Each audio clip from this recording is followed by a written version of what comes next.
Hey guys, welcome back to Auto Repair guys. Thank you guys for watching and subscribing to the channel. Today will be super helpful video guys to any of you having a Hyundai Sonata and you need to remove or replace transmission or engine guys. Today with this we'll explain how you can do that. Now in most cases you will need to actually guys remove the transmission and the engine together. If you're trying to just replace one, it's almost impossible and we'll explain why. So we're going to cover all that as we go. Before we start, let me tell you a little bit about us. Every single car we get at the garage, we try to make at least 200 to 300 free repair videos. We take them completely apart and we show you how to fix pretty much anything. Why we do all that? Simply because our mission in the shop is to save you guys as much money as we can. All we need in return, please subscribe to the channel, like the video, that way we can keep providing this free information to you. If you guys need to buy any parts, tools, anything for your vehicle, for your car, check out the link in the description of the video below and you can see where we get all our tools and parts from for a really good price and quick shipping as well. And this is it guys, right here, the engine is out, but if you have a Hyundai Sonata, you want to learn about doing diagnostics, electrical work, all that stuff, we'll have a special video on our channel, Electrical Car Repair Live, videos that can save you guys thousands of dollars. Please check it out. So what we have specifically here, the engine is out of a 2013 Hyundai Sonata guys. So what will need to be done, okay, to actually remove and replace your engine? First, you need to remove your bumper cover. Second, you need to remove headlights. Third, you need to remove radiator support, needs to come out. Fourth guys, you need to drain the cooling system. We actually remove it with the radiators, but you can disconnect them and remove the radiators only.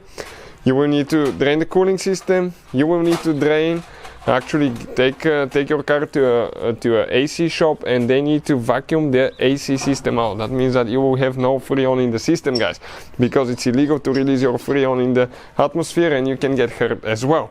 So once you guys remove, okay, bumper, headlights, radiator support, radiators, condenser, okay, you will need to guys remove your CV axles. We have the CV axles removed. As you can see, we're on the inside and there is no CV axles going to the transmission, okay, no CV axles on this side, no CV axles on the other side. We disconnected the exhaust, okay, after the flex pipe, 2 nuts, okay, we removed those. We disconnected the engine computer, okay, you can see the engine computer comes with everything, and the wiring harness that we disconnected guys comes from the fuse box, okay, right there. All we have to do, open and remove it. Also we disconnected, okay, you have the shifter cable for the automatic transmission that needs to be disconnected as well. You have 3 engine mounts guys holding your engine in place, one on the passenger side that goes here, one on the driver's side that's known as the transmission mount, okay, and it's this mount right there, and you have one mount on the bottom that holds the engine. So those will need to be removed so you can remove the engine.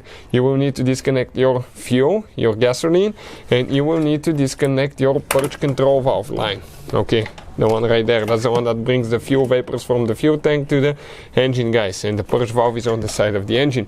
So once you remove all that guys, okay, the engine will come out with the wiring harness. You can even remove it with the condenser if you want to, and AC condenser and radiator as well. Simply nothing else holding that engine. And at that point guys, if you just need to remove transmission or engine, you need to separate both of them, and we'll have a special video guys, okay, on our channel how to do that. So video will be coming very soon, but the procedure to pull it out, we wanted to share with you guys, any of you trying to find that information, because many of you, okay, probably are dealing with knocking engine on higher mileage Hyundai Sonatas. They tend to fail quite often at higher mileage, like any other car guys, pretty much. But that's how you guys do it. You can see everything's free, everything came out. Most of the videos that we shot guys are on our channel: how to remove bumper, radiator support, headlights, how to remove CV axles. All that will be on our channel, so you can please check it out and you can find out how to do that. Hopefully the video will be helpful. Thank you for watching and see you next time.